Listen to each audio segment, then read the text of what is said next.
¿Qué tiene una botella de Sprite que la hace tan distinta? Ese sabor cítrico que equilibra lo dulce con lo ácido, las burbujas que parecen despertar el paladar y esa frescura que no falla. Sin importar si lo tomas en México, España o Japón.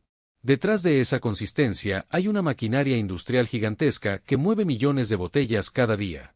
Solo una planta puede producir más de 1,5 millones de envases en 24 horas, lo suficiente para llenar un estadio de fútbol en cuestión de semanas. Pero llegar a ese resultado no es sencillo. El secreto de Sprite no está únicamente en la receta secreta, sino en la precisión con la que se fabrica. Desde el agua, que pasa por procesos de purificación tan complejos que ni siquiera la del grifo más limpia podría igualar, hasta los aceites naturales de limón y lima que se extraen en frío para conservar intacto su aroma. Todo se hace con estándares globales que garantizan que cada sorbo sepa exactamente igual sin importar el país. Nos infiltramos en la fábrica y lo que veremos a continuación es cómo esa idea simple, un refresco con sabor a limón y lima, se transforma en un producto que llega a más de 190 países. Quédate y suscríbete porque descubrir cómo se hace Sprite es tan sorprendente como abrir una botella recién salida del hielo. Empecemos. El agua parece el elemento más simple en una bebida como Sprite, pero en realidad es el más crítico. Más del 85% del contenido de una botella es agua, y por eso su calidad define todo lo demás. Cada gota pasa por un proceso de purificación diseñado para garantizar que el sabor del producto sea siempre idéntico, esté donde esté la planta. La primera etapa consiste en la filtración de sedimentos. Aquí se eliminan partículas grandes como arena, polvo o residuos minerales que puedan haber llegado a través de la red. A simple vista, el agua ya parece limpia, pero en la industria no basta con que se vea transparente. Por eso, el siguiente paso es la filtración con carbón activado, un material poroso capaz de retener compuestos que alteran el olor o el sabor. Si alguna vez el agua tuvo rastros de cloro, metales o materia orgánica, aquí desaparecen por completo. Después llega una etapa más avanzada, la osmosis inversa. El agua se hace pasar a presión por membranas semipermeables que solo permiten el paso de moléculas puras de H2O. Todo lo demás, sales, bacterias, microplásticos, queda atrapado y se descarta. Este proceso es tan riguroso que deja el agua prácticamente desmineralizada. Pero un agua completamente vacía tampoco serviría. Un refresco necesita un equilibrio de minerales para mantener un sabor estable. Por eso, tras la osmosis se realiza una remineralización controlada. Se añaden en dosis exactas sales minerales como calcio, magnesio o sodio. Cada lote es analizado en laboratorio. Se mide el pH, la conductividad eléctrica, la presencia de microorganismos y la consistencia en la composición mineral. En esta etapa también entra la higienización de tanques y tuberías. Todo el sistema por donde pasa el agua se somete a limpiezas periódicas con soluciones especiales para evitar contaminaciones cruzadas. Una sola impureza podría arruinar miles de botellas en minutos. Al entrar en la zona de jarabes de la planta, lo primero que vemos son enormes tanques de acero inoxidable. Allí comienza el proceso que define el dulzor de Sprite. No es un detalle menor porque de este equilibrio depende que la bebida sea refrescante y no empalagosa. En Estados Unidos, la materia prima principal es el jarabe de maíz de alta fructosa. Suena complejo, pero en realidad es un derivado del maíz. El grano se muele, se extrae el almidón y luego se convierte primero en glucosa y después en fructosa mediante enzimas. El resultado es un líquido espeso y transparente, parecido a la miel clara que llega en camiones cisterna a la fábrica. Su ventaja es que ya está listo para usar, fluye fácilmente por tuberías y es más barato de producir en regiones donde el maíz abunda. En otros países como México o gran parte de Europa la historia cambia.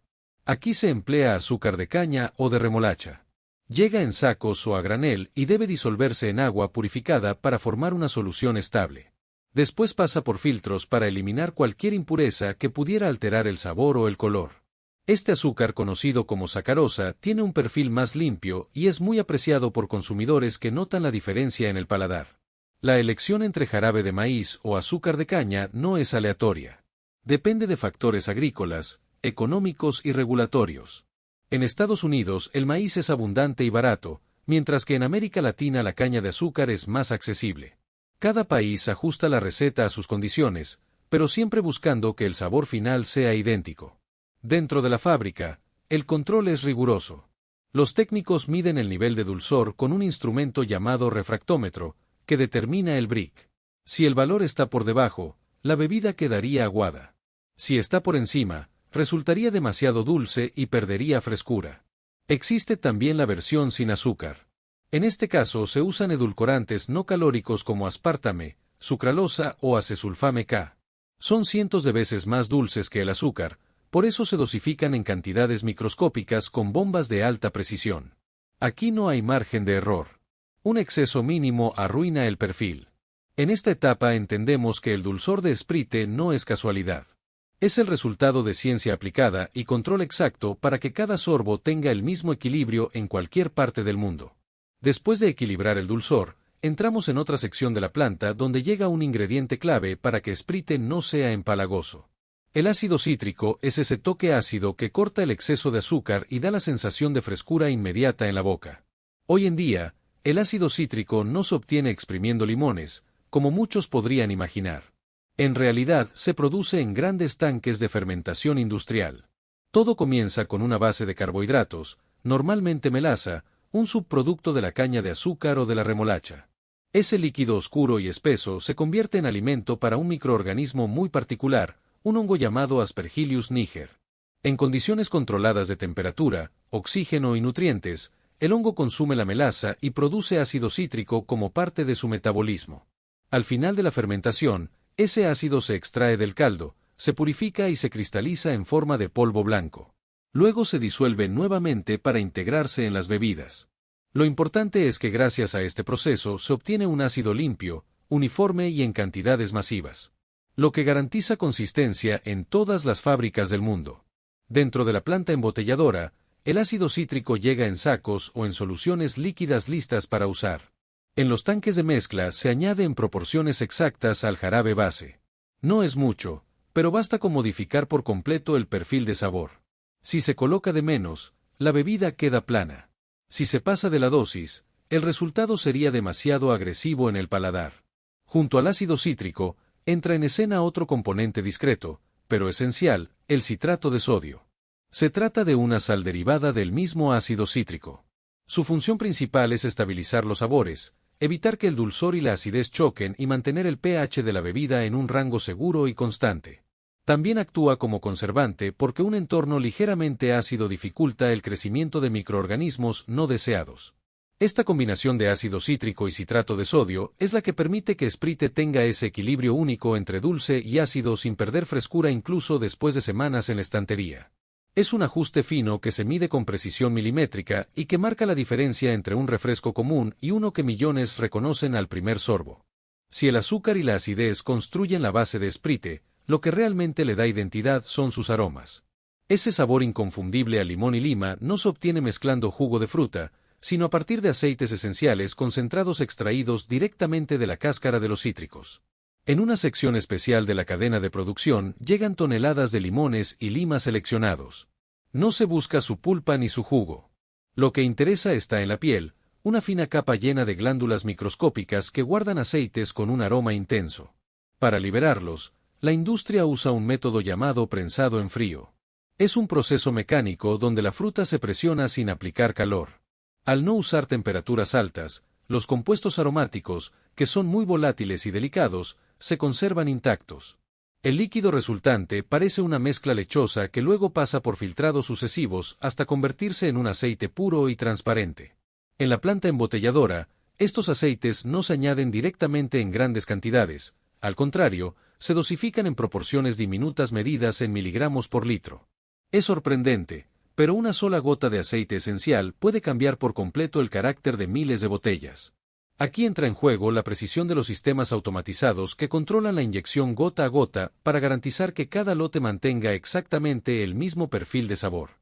Los técnicos también realizan catas internas con probetas de la mezcla en mano, evalúan si el balance de limón y lima está en el punto justo. Si la nota de limón predomina demasiado, el sabor puede volverse áspero. Si la lima se impone, el refresco pierde chispa. Solo cuando el equilibrio es perfecto se aprueba la liberación del lote para la siguiente etapa. Lo fascinante es que aunque los aceites esenciales son invisibles a simple vista en el líquido final, son los que despiertan la frescura inmediata en cada sorbo. Son moléculas aromáticas que viajan por el paladar y el olfato al mismo tiempo, creando esa sensación única que hace de Sprite mucho más que agua con gas y azúcar. Una vez que todos los componentes están integrados, el jarabe pasa a la etapa de pasteurización. Este es un paso crucial porque elimina cualquier microorganismo que pudiera alterar el sabor o reducir la vida útil del producto. El jarabe se calienta de forma controlada a unos 85 C durante un tiempo exacto y luego se enfría rápidamente. Este ciclo asegura la seguridad alimentaria sin degradar los compuestos aromáticos delicados ni caramelizar los azúcares. Después del enfriamiento, el concentrado atraviesa sistemas de filtración de alta precisión capaces de retener incluso partículas microscópicas que podrían afectar la claridad o la textura del líquido. El resultado es un líquido espeso y brillante que encierra todo el perfil sensorial de la bebida y que puede almacenarse y transportarse a otras plantas embotelladoras para mantener la consistencia global de la marca. Con el jarabe concentrado ya preparado, la siguiente parada es la carbonatación. El gas se disuelve mejor en agua fría, por eso la mezcla se enfría antes de inyectar el CO2 bajo alta presión, integrándolo de manera uniforme en el líquido. Las burbujas solo aparecen cuando se libera la presión al destapar. El dióxido de carbono no solo genera efervescencia visible, también se convierte en ácido carbónico en la boca, estimulando las papilas gustativas. Luego llega el envasado. Botellas y latas se lavan, esterilizan, se llenan bajo presión controlada y se sellan herméticamente a velocidades de miles de envases por minuto. Sensores ópticos y láser revisan cada unidad y cualquier defecto implica rechazo total. Finalmente, el empaque y la logística aseguran que cada Sprite llegue al consumidor con la misma calidad. Los envases se agrupan, se paletizan, se etiquetan para trazabilidad y se distribuyen bajo sistemas FIFO hacia más de 190 países. Así, lo que comenzó con agua, azúcar y aromas termina convertido en millones de botellas que viajan por el mundo. Sprite no es solo un refresco con sabor cítrico. Detrás de cada botella hay una obra de ingeniería industrial que une ciencia, tecnología y logística a escala global. Si este recorrido te sorprendió, suscríbete al canal, dale like y cuéntanos qué otro proceso industrial te gustaría descubrir.